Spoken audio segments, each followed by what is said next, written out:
Welcome to Take 5, your 5-minute inspirational message from Solid Rock, Drogheda. I'm Nick Park, and just recently I was in a prayer meeting where we were worshipping the Lord, and in our prayer meetings, particularly in Solid Rock Church, Drogheda, we do use a lot of worship as well, because we believe worship is part of our prayer life. And as we were praying, and different people have been praying, and then the keyboard player began to sing that song, how lovely is thy dwelling place, O Lord God Almighty. And it moves on into those words. Better is one day in your courts than 1,000 elsewhere.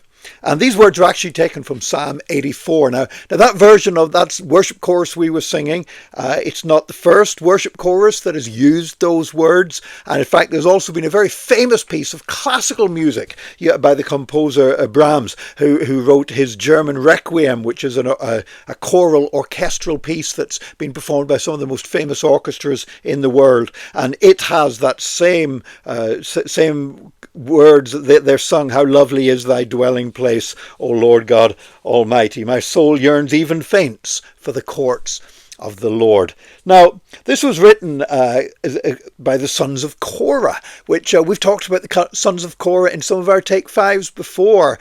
These descendants of somebody who had been a rebel against God and in fact lost his life by challenging Moses and Aaron as God's appointed leaders. And nevertheless, his descendants ended up, included the prophet Samuel, and ended up becoming worship leaders and songwriters in the tabernacle. And they wrote that song, how lovely is your dwelling place, O Lord Almighty. Better is one day in your courts than 1,000 elsewhere. And of course that was speaking about the tabernacle, the tent, the holy meeting place of the Lord, where there were different courts, all from the outside moving in towards the Holy of Holies in the centre.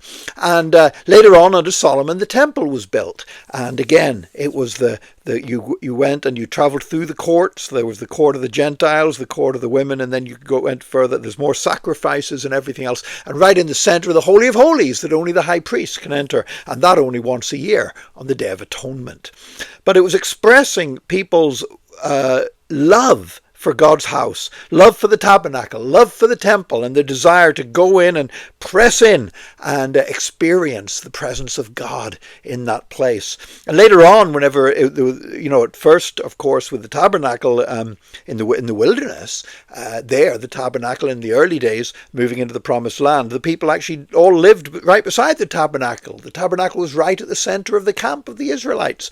And then it was at Shiloh, and then it was at Jerusalem.